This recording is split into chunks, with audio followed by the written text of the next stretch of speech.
बिस्मिल्लाहिर्रहमानिर्रहीम मा यल्फिज़ु मिन क़ौलिन इल्ला लदैहि रक़ीबुन अतीद।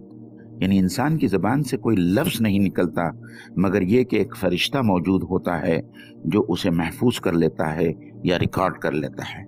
यानी हमारी ज़बान से निकला हुआ हर लफ्ज़ रिकॉर्ड कर दिया जाता है, चाहे वो कुरान मजीद की एक आयत हो जो हम तिलावत करें, या अल्लाह के रसूल की हदीस हो जो हम पेश करें, या नसीहत का कोई कलमा हो। बिल्कुल उसी तरह हमारी ज़बान से निकली हुई गाली या किसी की ग़ीबत या झूठ बात भी हमारे नाम अमाल में लिख दी जाती है।